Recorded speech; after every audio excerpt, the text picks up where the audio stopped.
Well, I'm just in the garage today and I'm going to be unboxing and trying out this plasma cutter I just got. It's from a company called Bestarc. And this plasma cutter is model BTC500DP. And before I unbox this, I just wanted to show this because it's actually quite a big box.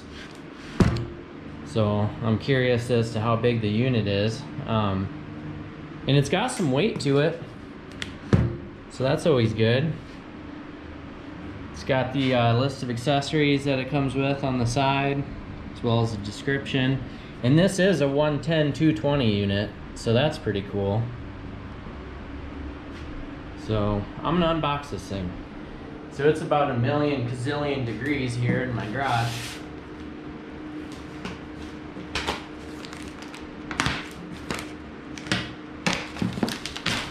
So I hope you don't mind the noise of the fan.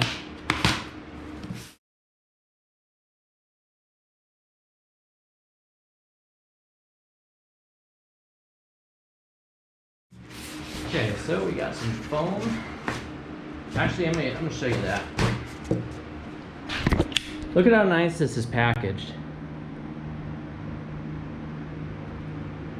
I gotta say, that is a really good packing job. All this foam protecting everything. This box too didn't have a single cut or dent in it. That's excellent packaging, especially when you're dealing with electronics. Look at that thing.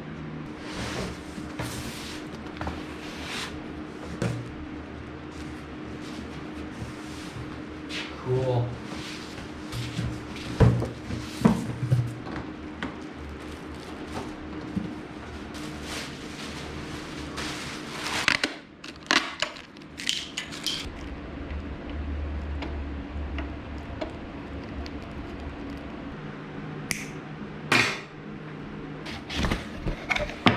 Cool.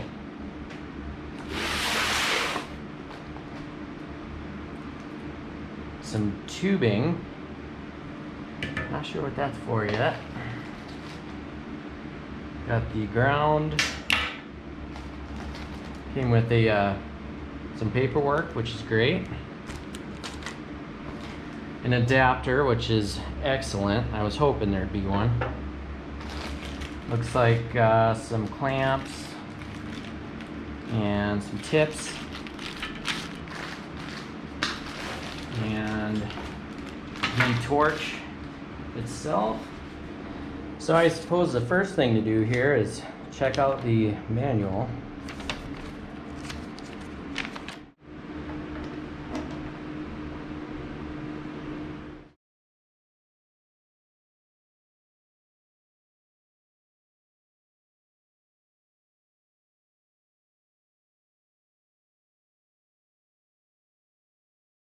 The ground here, all these are different connections, so you really can't mess them up. They only fit in one spot. So this ground here has this style cam lock on it. So you just stick that in there, twist it. There are two power cords here. One of them was just a circular eyelet that goes in there. That's labeled as the pilot arc. And then this one here has its own style plug that only fits in that spot. And then of course the bottom one, the air line, is the same way, so you can't mess these up. Get those all plugged in. I got the adapter on here so I can plug into my 110 in my garage. All right, so I just spent some time going through the manual and I pretty much know what everything on here is for. The only problem I'm having is I can't figure out what this hose is for. And honestly, this really doesn't, other than saying that it's included, it doesn't really say what you're supposed to do with that. And maybe it's because I'm not very good at reading directions, but yeah, 7, it says just air hose.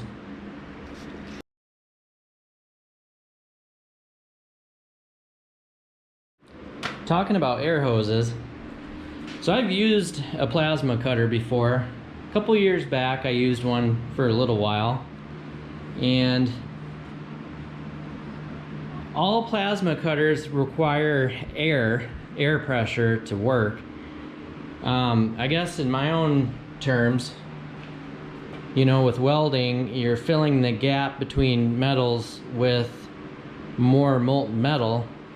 But in the case of a plasma cutter, you're doing the opposite. You're actually melting the metal and then blowing away the plasma, the slag. You're blowing it away, so it's cutting it instead of fusing it. And I know that's a weird way to say it, but it more or less is true to some extent. So every plasma cutter has to have air. Now the one that I used to use had an air compressor inside of it, and it was all wired on its own. But this unit, you have to supply the air, so you have to have your own air compressor, and that hooks up here at the back. And we got this, the torch hose here is nice and long. It's got to at least be 10 feet. If not more, it's at least 10 feet. And this is actually an incredibly nice torch. I'm actually really impressed with how well that looks. So with this power cord, it's great that it's wired for 220, but in my case, I don't have 220 in my garage at the moment. And so it's nice that they give you this adapter. So then you can plug this into a standard wall outlet, a 110. So I'm going to be using that. Now going through this manual, I read some interesting things. One is that when you're using your own air supply, you got to be really wary of water in your air. Now, unfortunately, my air compressor, I do not have a dryer or a filter or anything that would rid this of water, which for the most part, I don't think it's terrible.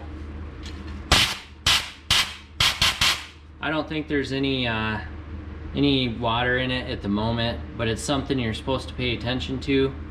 So this manual has everything in it, from what's included, how to put everything together, how to adjust everything, ranges for your adjustments.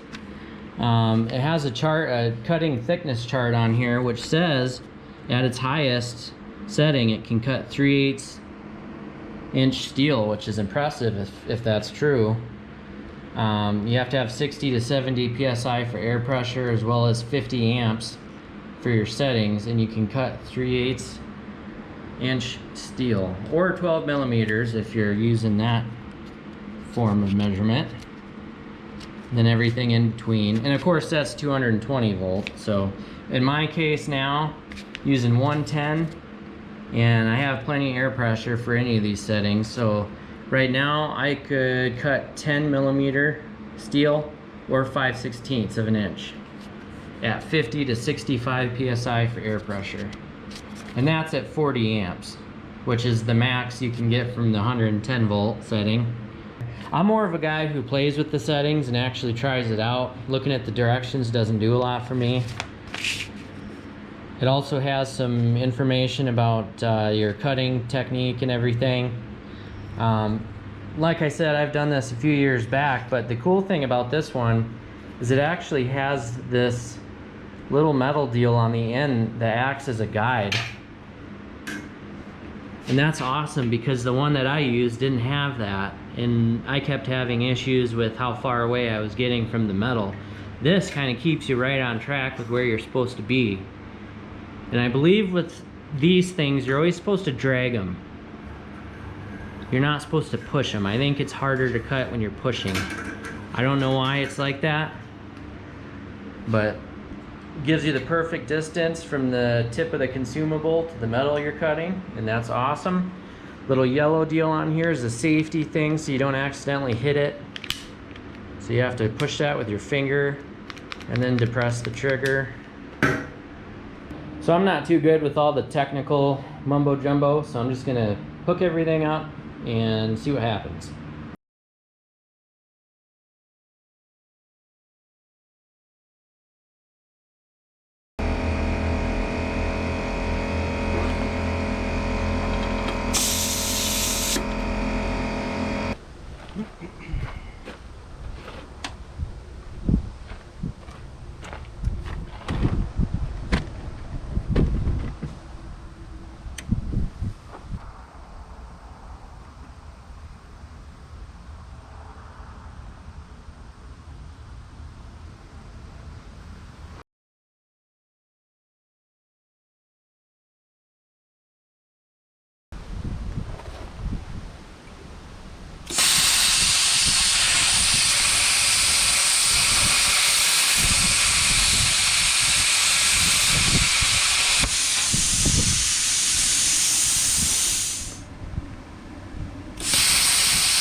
Holy smokes.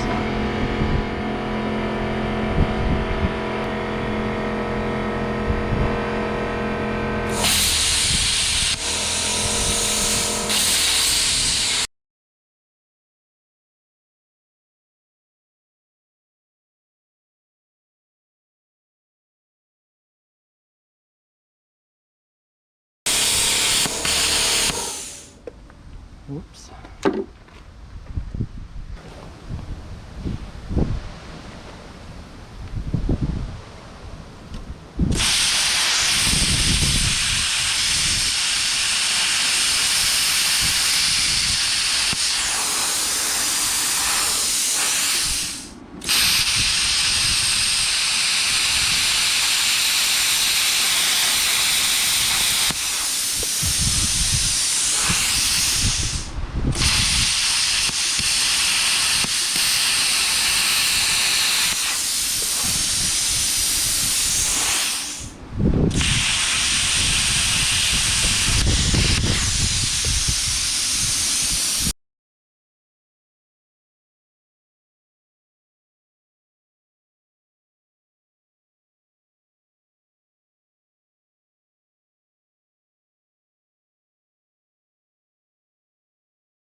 So I've got to say, plasma cutters have changed a lot in the last 10 years, at least in my opinion.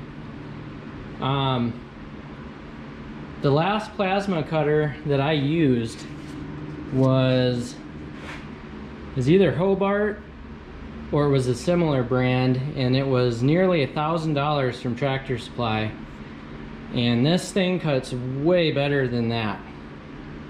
And this one's just a fraction of the cost. And the only issue I'm having here is obviously with the air supply.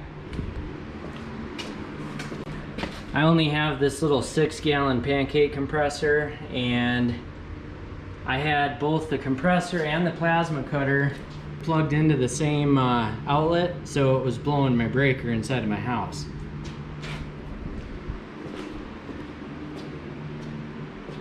And possibly if I gave each one of them their own outlet, it might stay on without blowing the breaker. But I wasn't even running this thing on that high of a setting.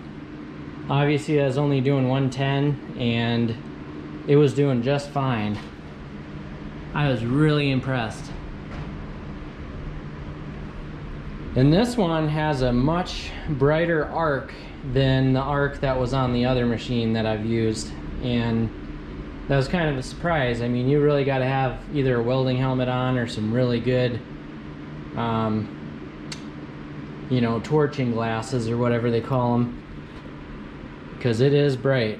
But I am very impressed. And I can't tell you how much of a difference that little metal thing on the end there makes when it comes to how far you're supposed to be from your piece that you're cutting. I mean, you really can't mess that up. Now, the other plasma cutter I used didn't have that on the end, and so you're kind of just, you know, you're kind of just doing your own thing with the tip, hoping you weren't too close and not too far. So this thing just really makes it easy. So I can't imagine what this thing is like with it hooked up to 220 and a nice big air compressor. Pretty impressive. And I have a hunch that this thing would cut a lot thicker material than it claims to, because this here, I don't know, possibly a quarter. I think this is less than a 1/4 inch actually. But it cut right through that. And that was on 110, so. And it gets hot. And obviously, since it worked right away, I hooked everything up correctly, which, like I said earlier, you can't really mess it up because each one of these is a different plug. So hook all those in, and then the air fitting on the back of this unit, really can't mess that up either, because I'm pretty sure every standard air hose is going to have the compatible coupler with that. So I'm impressed with it and I'm happy with it. The ground is excellent, and I think they gave you at least 10 feet or so of ground cable, so that is awesome. And this safety thing on the trigger is really cool. You can't accidentally bump it and turn it on, but then all you have to do is push it forward with your finger, and then you have access to the trigger. Even with welding gloves on, this is easy to do. It's really hard for me to film the screen on here, because since it's digital, my camera kind of picks it up weird. You can choose between cutting, air, obviously how much PSI of air you're using, your amperage, and there's some other settings that you can change as well. Obviously if you're doing 210 or 220 or 110. And this little adapter that they give you is excellent. So I have a place I can take this and plug right into 220 and test this out, and I can't wait to do that, because I bet this thing will cut pretty thick steel. So, and I've been meaning to get a bigger air compressor for a really long time, and now would be a good time to do that. That way I could use this more efficiently. One of the biggest plus sides to these two is that typically I use grinders, and grinders are fine. They cut really straight, and you know, you can get cordless ones, or you can get a drop cord and, you know, use it wherever and just plug it into a standard wall outlet, and that's fine. The thing is though, grinders are extremely dangerous. In as many years as I've been using a grinder, I really can't believe I haven't hurt myself with one of these yet. If one of these grabs your clothing, or you know, your gloves or whatever, gets caught in anything, it's bad news. And when these cutting discs blow up, they fly everywhere, and if you're not wearing a protective shield, you can mess up your face pretty bad. But the nice thing about this is you're just using air and electricity, and those themselves are very cheap. More than anything, you're just paying for the electricity for the compressor and the plasma cutter. But with these, you got to get these expensive discs. Even a pack of 5 good ones is pretty expensive, and that adds up. I barely did any cutting with this, and I wore the whole blade down to where it's at now. So that type of consumable, when it comes to cutting, is, you know, it gets old after a while. But with this, you can just keep cutting and cutting and cutting. And I just kind of tested it just to see what it would do. I'll do a more in-depth, you know, test of this unit. You can obviously use fences that you can pull this along and make really, really straight lines. And right there, this is still hot, but right there is where kind of my best cut was. And if you get good at it, then I bet you can get a good 90-degree cut with ease. And then obviously you can do shapes and curvature and all kinds of stuff with this that you cannot do with that. or at least not easily. But yeah, I'll do a more in-depth test on this thing again. I actually have some metal that I need to track down that I would like to try this on. And obviously use the 220 and use a bigger compressor, and I think I'll get way more performance out of this. But even just what I did today was impressive to me. And it's not this machine's fault that my electrical at my house is very minimal and my breaker trips all the time. So that's not this machine's fault. But again, this is Bestarc. They have a whole line of different metalworking machines, welders, plasma cutters, and so on and so forth. I'll have a link in the description if you want to check them out. Again, this one here is the BTC500DP model. So only a couple $100, and this thing works better than the $1,000 plasma cutter I used a couple years back. So I highly recommend one, and I hope you enjoyed this video. Stay tuned, I'll have more videos on this. Thanks for watching.